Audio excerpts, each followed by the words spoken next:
This is Kay Kritiques.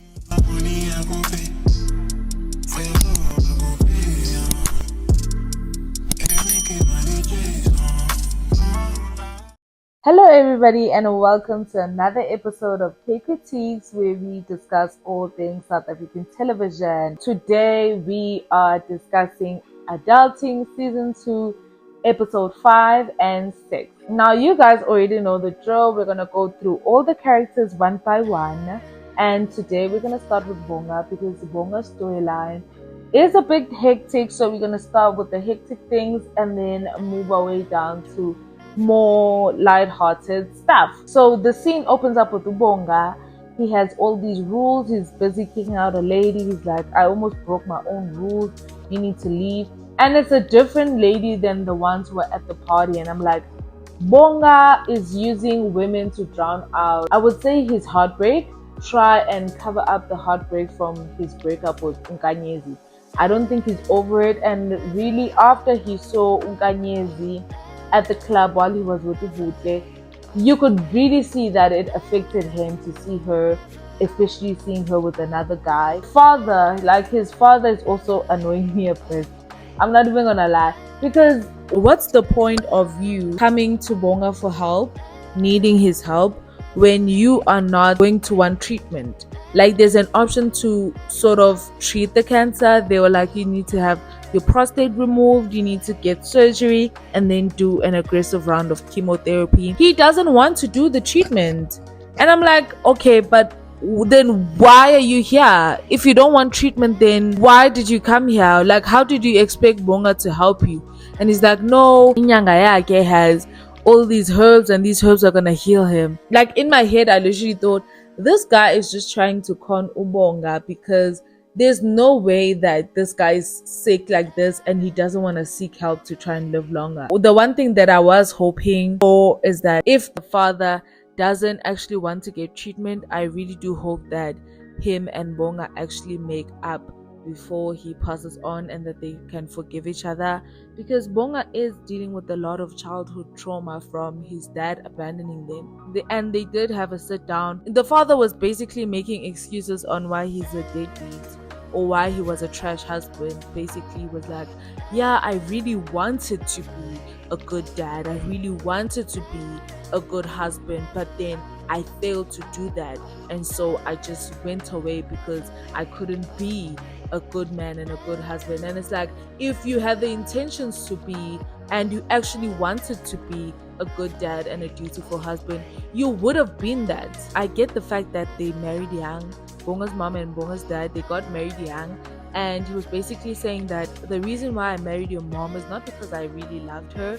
I was just playing around and she got pregnant, so I married her because she was pregnant, not because I actually loved her. And so I tried. It's like, I tried my best. Well, you didn't try hard enough. Like, you can't say I wanted to be a good father, but then you weren't a good father. And now you're gonna come back when I'm in my 30s and try and make amends. Like, there were so many chances. There were so many opportunities for you to come back and do right by your kids, but you didn't do that. You know what? If we get into this deadbeat chat, we're gonna be here the whole day. But anyway, so guy now is refusing treatment and he's like, I'm not going back to the hospital.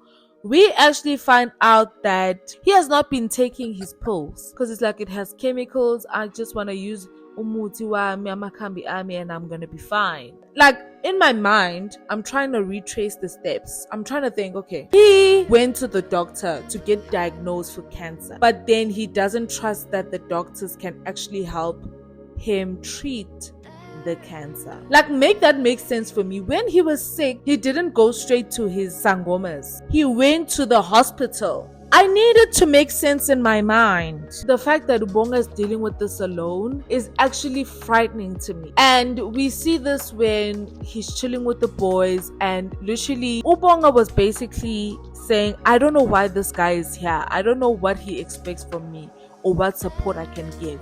Because he doesn't want to take treatment, he doesn't want to go to the hospital, he doesn't want to do the surgery. So then why is he here? Can't he just die so that I can move on with my life? And the gents are like, no, he came to you for support because you are everybody's support structure. And then they all are like, Bonga, when all of us have a problem, we always come to you. But who do you go to when you have a problem? And Ubonga couldn't name anybody. And then Eric is like, exactly. And I'm like, but you guys are supposed to be his support structure. You're telling me that all three of you are his best friends and he can't come to any one of you when he has a problem, when he needs support, in whichever capacity that he needs support in. That was wild to me. Like, that was wild to me that everybody feels like they can lean on Ubonga and everybody is just coming. His mother, his father, his friends, everybody is leaning on him, yet he has no one to lean on to. Like, I feel like in friendships it comes in seasons. Like, the seasons change. There are seasons where you have to be the strong friend, and then there should be seasons where you are the weaker friend as well. Like, you can't always be the strong friend. Bonga's friends, all three of his best friends, are like, yeah, you don't have a support structure, you don't have a support system, yet they are sitting right there. I'm not gonna lie, when he had his heart-to-heart with his dad, there is one thing that stuck out to me, especially the way the father talks about women. It's actually disgusting, and I've been saying that Bonga's behavior and the way that he treats women as well is sort of degrading, and it is disgusting. So I'm actually not surprised, and everybody was saying that you are turning out exactly like your father, and I have to agree. And he is denying it because I think in his quest to try and not become like his father, he ended up becoming his father. Like, obviously, because he's not married and he doesn't have kids, he doesn't feel like he's a deadbeat. But the way you treat women, the way you speak to women, like, it can't be that the only woman you respect in your life is your mother. And the way he uses women as well, women are just an outlet for his pain, his suffering. That is baffling to me. That is actually concerning to me. And I've been saying this since episode 1, that the way Bonga treats women is concerning to me. And then the moment I heard the dad speaking about his stories from back in the day, how he used to use women, and the way he speaks about women in these episodes, like he never calls women women, he just calls them B words, like he calls them bitches the whole entire time. I was like, oh, now I see where this comes from. Now I get it. He was in denial. He was like, there is no way that I'm turning out to be like this man. Okay, now we are back at the doctor's office. So up until this point, I thought that the dad is faking this illness. Like, I don't know why, but we actually see him, he's vomiting and he's not feeling well, he's weak. And there's a point in time where he was unconscious, and that's when I actually started realizing, okay, this guy is actually sick, he's not faking it. That's when I'm like now getting more concerned for Bonga, because up until this point I thought maybe he's gonna find out that this guy was faking it this entire time. It was his plan to try and get money out of Bonga, but no, he's actually sick. Bonga takes him to the hospital, and the doctors actually are like, you know what, this cancer has spread beyond the prostate. Aggressive rounds of chemotherapy will prolong his life, but he doesn't have a long time to live. Bonga is in shambles. He gets drunk. He receives a message from a woman that's like, oh, my body is feeling cold without you. Where are you? And he gives his driver the address. I'm thinking he's going to that lady, but then we see him showing up on Kanye's doorstep, which was a plot twist that I didn't expect. And the fact that in his most vulnerable moment, in his most weakest moment, he felt like the only person that he can go to is Nkanyezi, shows that he really did love this girl. It's just that they couldn't compromise and they couldn't work things out, but he really does love her, which is sad, but it is what it is. So he shows up and he just lets it all out. He's able to cry, he's able to just speak about everything, and he's like, how can he leave me? That is the main question that he was asking. He's like, how can this man leave me? And I feel like it has more to do with the father leaving him from a very young age. Like, he kept abandoning them, and then he would come back like maybe for 2 seconds and then leave again for years, and then come back again for 2 seconds and then leave again. So the abandonment, and now it feels like his dad leaving or his dad dying is like he's leaving them all over again. But this time he's not gonna come back. So he's gone forever. So he was basically just like, why is he leaving me? Why is he leaving me? Why is he doing this to me? But then he was like, I don't even know why I care so much, because I still hate him. I have resentment for him. And which is valid, because the guy never apologized. Like, he never once said, I am sorry for leaving. I am sorry for what I did to you. I know that what I did was wrong. What he said was, I couldn't handle being a man of the house, so I decided to leave you guys.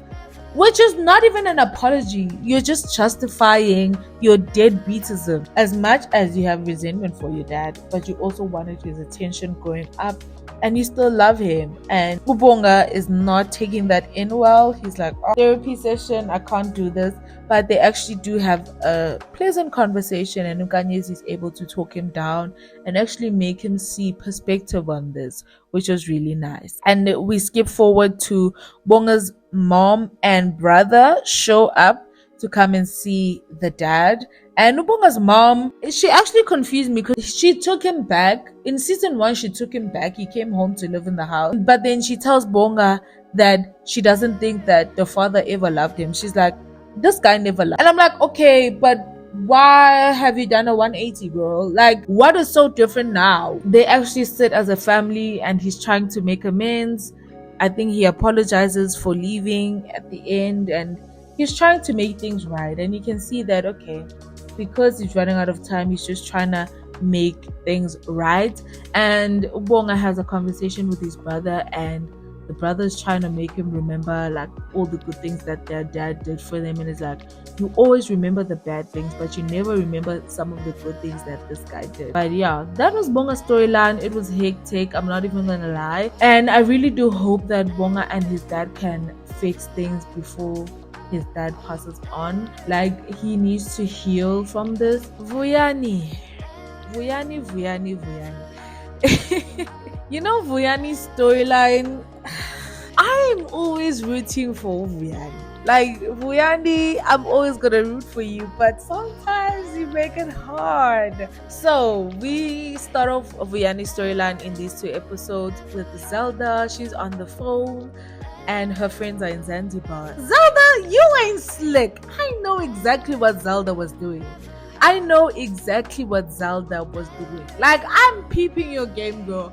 She was speaking loud and like, oh, I hope you guys enjoy. I wish I could be there, to try and make Vuyani feel guilty. That is the only reason why. I'm telling you, she's a lawyer, she's working. If she wanted to go to Zanzibar, why couldn't she pay for herself? Why must it be Vuyani's job to pay for her and sustain her lifestyle?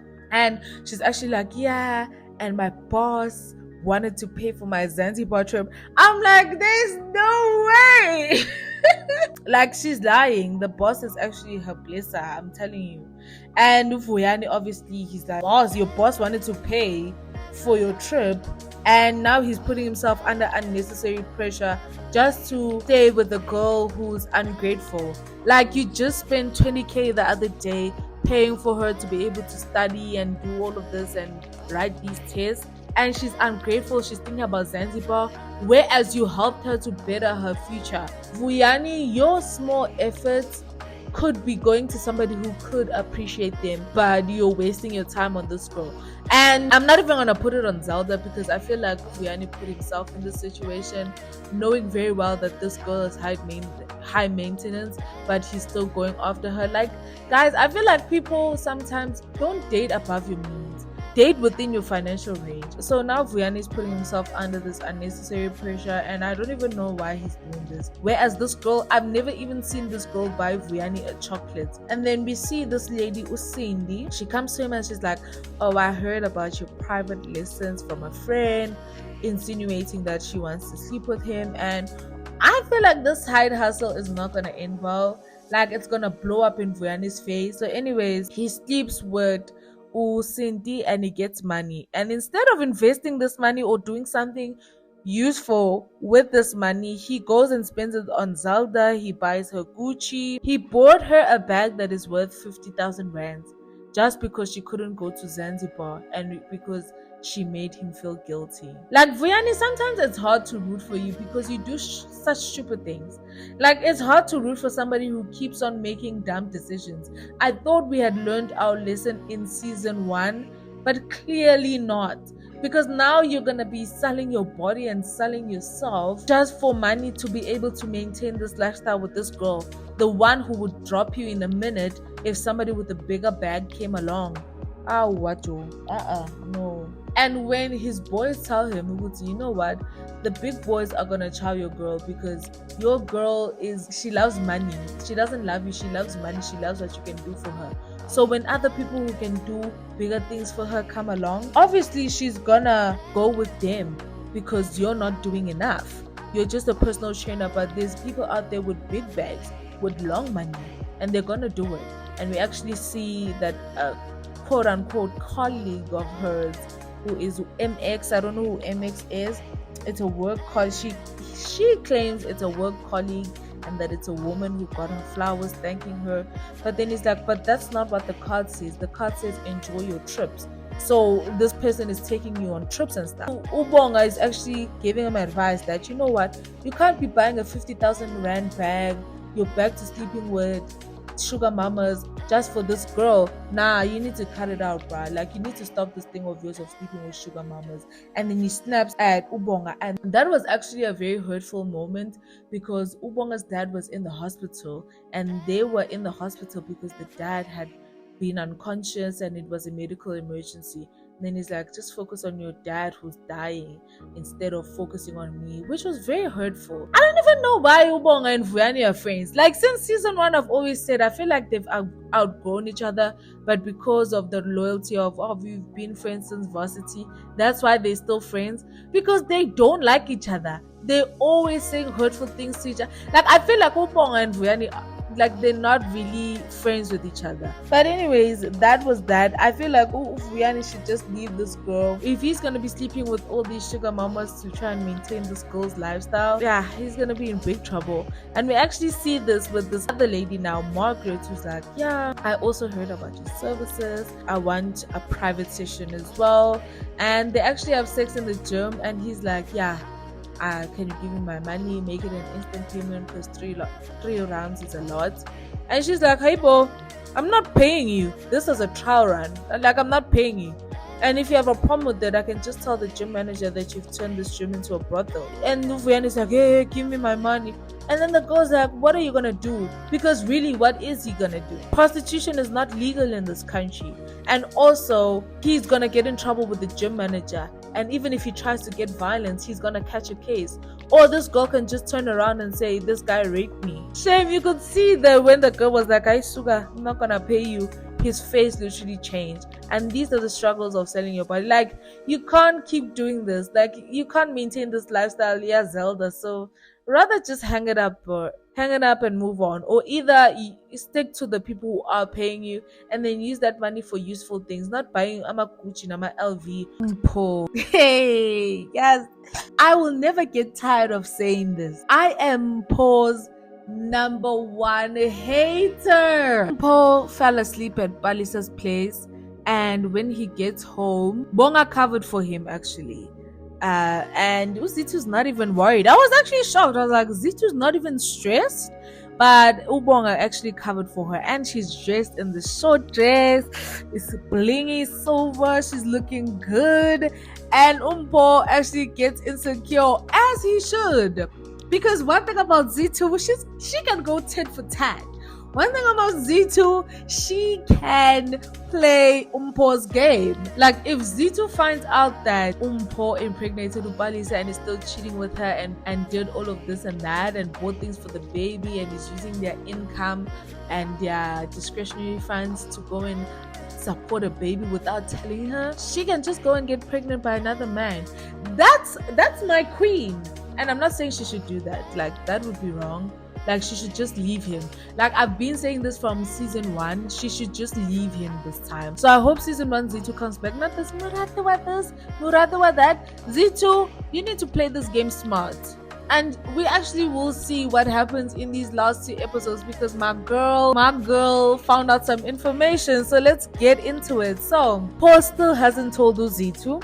and is busy with Upalisa. The one thing that I do like about the gents is that as much as they cover for Mpho, like Ubonga covered for Mpho, but they're all like, what you're doing is wrong, and they're calling him out on his behavior, and they're like, just tell Zithu and stop this thing of yours, because Zithu is a good woman. Like, this thing that you're doing to Zithu, it's wrong. And he's like, and I like that they call him out. They don't support his nonsense. And Mpho doesn't listen, and I think he knows that if he tells Zithu this, he's gonna lose her. She's gonna divorce him.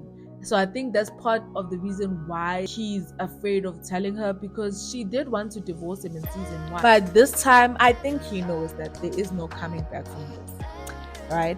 And now we see Zithu went to the podcast, and when Mpho sees the episode, he's embarrassed and he's like, hey, you're diminishing me, blah blah blah, you talk down on me, what when you share this, how does it make me look?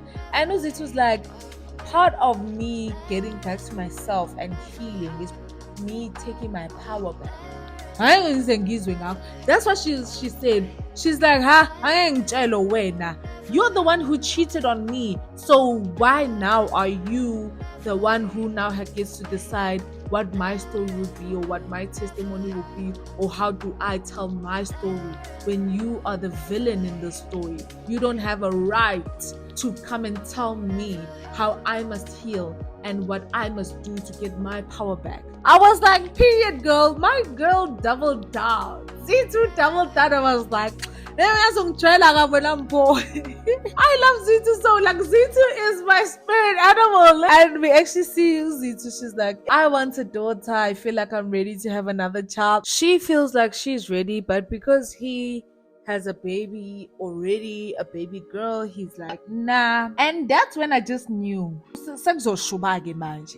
And I was like, Mpho, this was actually the perfect opportunity to be like, speaking of girl children, I actually have a child. And the boys, especially Utikiti is like, tell Zithu before Wushu. If Zithu finds out on her own, you're gonna be in more cuck than if you told her yourself. And Ubonga gave Mpho the worst advice ever in the world. And Mpho actually takes him seriously, because Ubonga was telling him, I have a friend in Palito who was staying in an estate, and he was married, and he impregnated the side chick.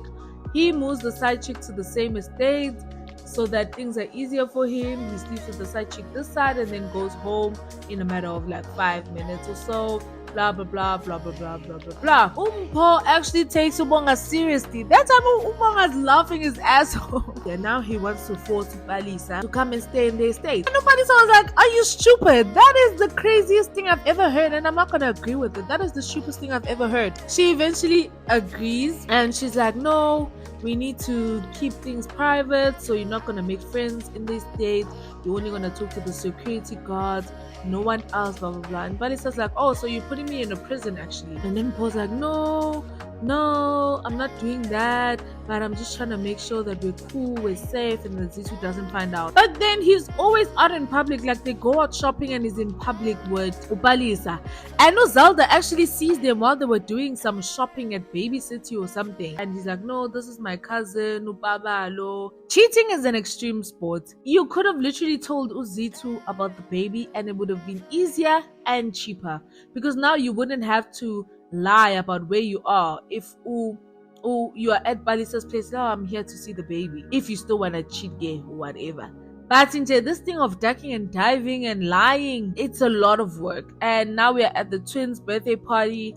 Zelda comes up and is like, where's your cousin and that cute baby? Zelda doesn't know Mosuguti Mpho has a baby and all of that, and Vuyani didn't tell her. And then all of them are like, tell Zithu about the baby. But anyways, he doesn't listen, and we see now at the end Zithu is doing laundry, and she actually finds a receipt of this other changing unit that Mpho bought for Palisa in his pants, and she keeps it safe, and she's like, yo, Mpho, you are dirty. And that's another thing about Mpho. He's reckless. But yeah, guys, that was that on Mpho. And now let us get into the drama. Eric. One thing about Eric and his drama, Eric's granny is sick and tired of Minky's. She's like, when are you going home? Shouldn't you be cleaning your mom's place? And Minky's is literally ignoring her. And he's like, yo, you should buy a dress and fix your high blood for our wedding. And I'm like, wedding? This girl is the Lulu. And I was even asking myself, Uguti, is this girl homeless? Like, does she not have a home? Because why is she still here in people's house? Minky's is bordering on being insane a little bit. Eric is at the tuck shop speaking to a neighbor, having an innocent conversation. Oh, Minky sees this conversation and she just goes bananas. She goes nuts, starts attacking the girl, calling her all sorts of names, and actually beats her up, chokes her. Eric just leaves her there and goes back home. Like, with all these crazy things that you're doing, I am going to leave you.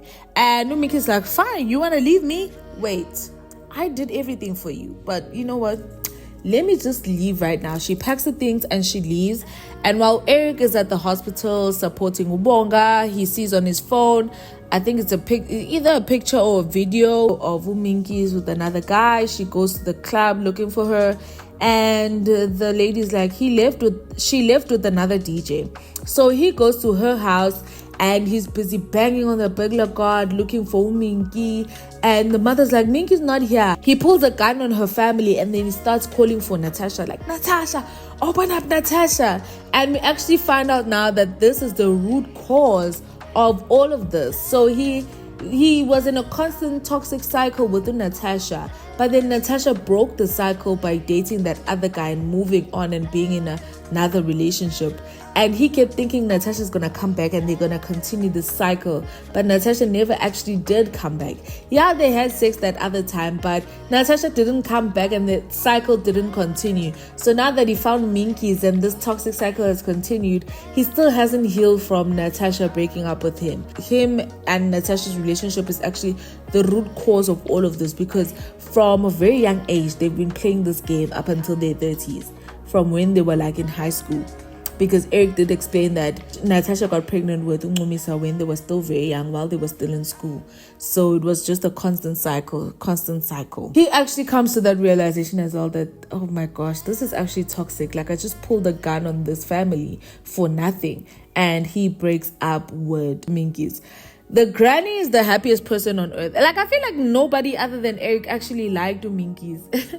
The granny is the happiest person on earth, and then is like, now we need to go and get your daughter, go back to the Eastern Cape and come back with Ncumisa. So they go there, and Natasha's mom is doubling down and she's like, my answer is still no. And I was like, the pastor lying. The pastor literally was lying just to get the child back. I was like, Eric is coming to church, everybody in the community loves him, this and that. And we actually even find out that it's been 3 months since he came out of jail. So it's been 3 months of Mpho hiding this baby from Zithu. Like, I feel like when I got that piece of information, it made me even more angry. But anyways, so it's been 3 months since he came out of jail. But Eric, even though Natasha's mom was saying harmful and hurtful things, he was able to humble himself and actually speak from the heart and say, I just want to be a good dad for my daughter. And they eventually agree and they go back with Ncumisa. So while they're having a celebratory lunch for Ncumisa, like to celebrate her return, they hear a commotion outside and all of them rush out of the house. Who do we see? Minky's toxic ass is busy with the cricket bat, bashing his car, like wrecking his car. And Eric's like, hey, what's going on? And she's like, I did everything for you. Since I can't get to your heart, I'm going to get to your car and I'm going to break your car the same way you broke my heart. You think I'm going to cook for you, clean for you, give you good quality, this and that. And you think you're just going to leave me and break up with me? You thought wrong. And then they get into this argument. And then we see Ncumisa like, Tata, who's this? And he's like, Ncumisa, you look so cute. I thought we were going to spend time together, blah, blah, blah. And I just hope that her crazy ass doesn't come after Ncumisa, because I feel like that's where this is headed. In the end, Eric is like, Bonga, call the police. And Ncumisa is like, call the police. I'm not scared. They're going to find me here chewing the engine. And And yeah, guys, that was Adulting Season 2, Episode 5 and 6. I hope you guys enjoyed this video. Leave your comments down in the comment section below. And I'll see you guys in the next video.